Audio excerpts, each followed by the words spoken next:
Hello, assalamu alaikum everybody. Hope you're all safe, sound, and healthy. And I'm back because I'm finding even more ridiculous stuff. I mean, seriously, I cannot stay without commenting on it. Check it out. Okay, this is about the Israel-Palestine war, right? And as we all know, I've mentioned repeatedly how hypocritical the Western world has been. And if you remember, the previous Prime Minister of UK was unceremoniously removed from her post because she so proudly called herself a Zionist, So that sort of created a problem, even with the cardinal and everybody. So, but check it out. I mean, this shows just because she was removed for saying something that was so obviously the British policy. Remember, it was Britain that created this war in the first place. It was Britain that decided that the Jews should go and settle in Palestine. It was the British who, as a way of compensation for persecution of the Jews in Europe, they said that, oh, hang on, there is this land, why don't you just go there, So they basically threw their responsibility, they threw all their problems over to the Palestinians, and, they were like, good riddance. And now all they can do is pretend to, sympathize with the Jews and sympathize with the Israelis and fund them and all. But at the same time, if Israel is using them, they're using Israel. They're both using each other just to gain their own benefits, colonization and all. They think that they're one-upping Israel, and Israel thinks it's one-upping them. But at the end of the day, there's no honor amongst thieves. And so, they removed the previous prime minister, but the present prime minister doesn't seem to have any problems saying whatever he needs to say. For example, I mean, he's so openly sides with Israel, claiming that atrocities were committed against Israel, unequivocally, right? I'm sorry. Are you in your senses, mister? I mean, I think you need to read history as in real history, not fabricated history, not the one that is, fabricated by the Western world, but actual, honest to God history. But then what can you expect from one Nazi, I mean, this is like one Nazi saying in support of another. As we know, India itself has been facing criticism from everywhere else in the world except its NATO friends, the NATO allies, the Western world, who have been bucking India up that, yeah, go ahead, commit genocide in Kashmir. We need that land, we need to settle our armed forces there. We need that place as a resort. But actually, we need that place as a base, an army base. So there's that. I mean, I guess one would say there's no surprise one Nazi supporting another.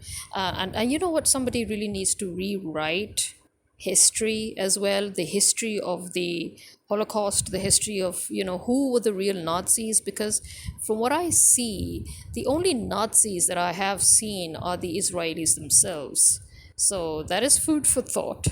Right. On the other hand, we've got Saudi, who thankfully has suddenly woken up from its deep, long slumber, and they have very, very openly sided with Palestine. They have openly talked about how the continued occupation depriving Palestinians of their legitimate rights and, the systematic provocations against its sanctities. Yeah, well, thank you so much for waking up, Saudi Arabia. Why were you asleep these past 75 odd years? Here we really need to thank Imran Khan, we really do, for, shaking OIC up and giving it a backbone and telling them, giving them all a slap on their face and say, wake up, everybody. And even though Imran Khan has been removed by America from his position as Prime Minister of Pakistan, but you can see the influence. You can see that the OIC is committed to once again being a very proactive organization, to voice It should be a voice for the Muslim world, which makes up a larger part of the world than, the Western countries, like it or not. And then, here's another funny thing here. Okay, I find it funny because on one hand, you have the Russian deputy foreign minister saying that we call on the Palestinian and Israeli sides to immediately cease fire, renounce violence, show the necessary restraint. We call for an immediate start to a peace process on the basis of existing internationally recognized agreements. And I know many people are going to say, isn't that funny? Why is, I mean, Russia talking about ceasefire when Russia is right now having a full-on war with Ukraine? But okay, even more funnier than that, believe it or not, is what the Ukrainian president said. I mean, it's unbelievable. Like, the Ukrainian president, I mean, this shows that it's not really about the situation that you're in, it's about the political alliances that you want to please. The fact that America used Ukraine's soil to attack Russia, which instigated Russia to attack Ukraine. So, and the fact that Ukraine, just because now it has to please its American allies, it has to please the NATO front. Look at this statement. This statement is both laughable and it is hilarious. It is ironic. It's oxymoronic as well. Now he's saying Israel has the full right to defend itself against terror, as any other state. Now, tell me one thing. If Israel has the full right to defend itself against terror, then it means Russia has the full right to defend itself against terror. You do realize that you are in the exact situation, not exact, okay, but in a similar situation to Palestine, where everybody is crying blood that Ukraine is being attacked by Russia and that Russia is going to invade Ukraine, And on the other hand, you have Palestine that is under attack by Israel, and Israel is slowly invading the whole of Palestine. It has taken more than 2/3 of Palestinian land already. And you're saying that Israel has the full right to defend itself against terror, then my friend, Russia has the full right to defend itself against terror. It's so obvious. You just broke your own case, and you just made the Russian case with your own bloody hands. Like, if this is the Ukrainian president, no wonder Ukraine's having a war. How stupid can you be, seriously? Now, Qatar here makes sense as always. Qatar is one of the few Muslim countries that, says, damn everybody, I'm standing by my right, and I'm not going to sway, and I'm not going to waver, and I'm not going to please anybody. You can kiss each other's asses up. I'm not here to kiss anybody's ass. I've got my own bigger things to deal with. And he has held the Israeli state solely responsible for the ongoing escalation due to its violations of the rights of the Palestinian people, including repeated incursions into Al-Aqsa Mosque, which everybody very conveniently seems to have forgotten. Al-Aqsa is a mosque. It belongs to the Muslims. How is it okay for the Jews to constantly invade that mosque? How is it okay so it means it's okay if we go into a Jewish temple and we just, fuck everything up, and we'll dance, and we'll sing, and we'll pee all around that place. I think that's okay then, because if it's okay for the Jews to desecrate a mosque, then I think it's okay for anybody to desecrate any religious center, because according to the US and according to Europe, it's okay for Israel to desecrate a mosque. So, sorry, why are churches sacred and why are temples sacred? Pray tell. Pray tell me. Yeah. Imagine the utter stupidity here that you are all witnessing, that we are all witnessing. It's amazing. It's amazing.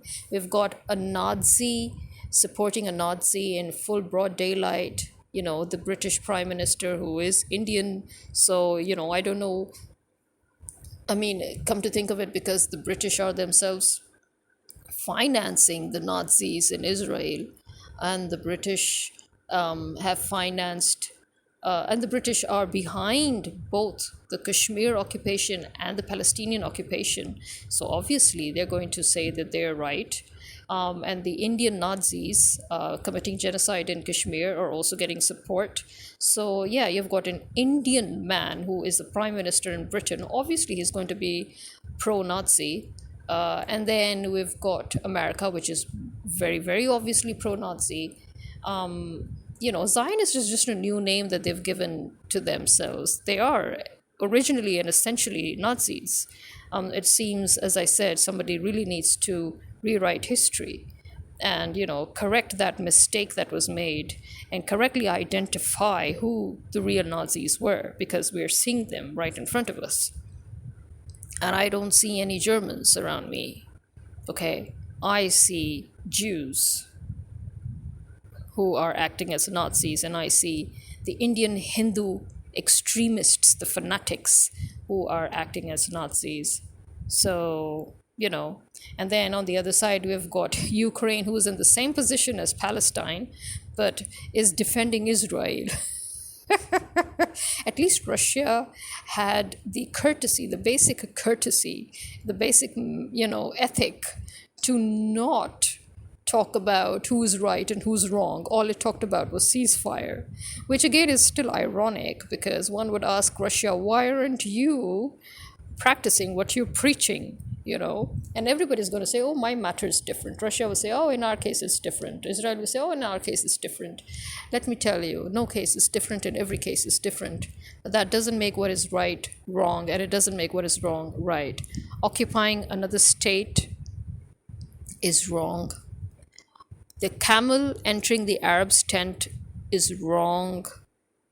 Okay? Calling white black just to please somebody is wrong. Calling white black doesn't make it black. Calling the sun the moon doesn't make it the moon. The truth is the truth, and it's out there, and you can't do anything about it, no matter how much you try to camouflage it or hide it or cover it or do whatever it is that you want to fucking do. But at the end of the day, the truth is bare naked out there, and it's for all to see. Now, if you choose, again, I would say this again, because I've said this before, especially to the people in the Western world, if you choose to teach your children that it is okay for some people to do bad things, but it's not okay for some people to do bad things, then I don't know what kind of ethics you're teaching your children. I don't know how you're bringing up your children, teaching them about what is right and what is wrong. I don't know how you go about teaching moral values. Like, you can't tell your children that, what India is doing to Kashmir is fine, and what Israel is doing to Palestine is fine. But if anybody does the same thing to America, that is not fine. Well, it's fine. If Israel is fine and if India is fine, then whoever messes with America is also fine. Whoever messes with Britain is also fine. Whoever messes with France is also fine. Whoever messes with Germany or Italy or Spain is equally fine. That's how it works. If it's not fine for you, it's not fine for anybody else. And that is how it is in Islam. If it's not right, it's not right. It doesn't matter who it applies to. And if it's right, it's right. It doesn't matter who it applies to. Maybe in your traditions or your cultures, it doesn't go that way. But in Islamic tradition, in Islamic culture, right is right and wrong is wrong. It doesn't matter who it is. Yeah? So if Israel is wrong and India is wrong, then you need to accept that. And you cannot say that they're right. And you cannot say that other countries who are defending themselves are wrong. You can't say that. It means you're promoting colonialism. And it means that you're accepting or, admitting to the fact that you do still maintain neocolonialism. And you are actually planning on continuing with enslaving other states. It means that you call yourself part of the free world, but you are not actually part of the free world, you do not want a free world. You want the whole world to once again be subjugated by you. Europe and America, it means, is still living in that fantasy state, in that fantasy land, in that la la land where they think that they should own the whole world. You cannot own the whole world, and you never will. I'm sorry. This is just a delusion. You are a unique type of psychotic thieves who think that you can own the world. You cannot. We are all separate countries. We're independent countries. We're sovereign states. And we're called that for a reason. Okay? So, first of all, get your priorities straight on what is right and what is wrong. And then, no wonder no wonder the new generation is pretty psychotic. And no wonder they're always having meltdowns and breakdowns. Right from the start, they're seeing that hypocrisy. It's right for one person, but it's wrong for another. Okay, it's fair for one person, but it's unfair for another. Oh, it's justice for one person, but it's revenge for another. Okay, what is this? What is this? So, no wonder the new generation is so screwed up in the Western world. Think about it. Just for one moment in your life, do yourself a favor and be truly objective and be completely honest with yourselves. And if you don't wake up scared of the kind of people you've been all this time, then you're really made of some other material. Well, this is me signing out. Khuda Hafiz.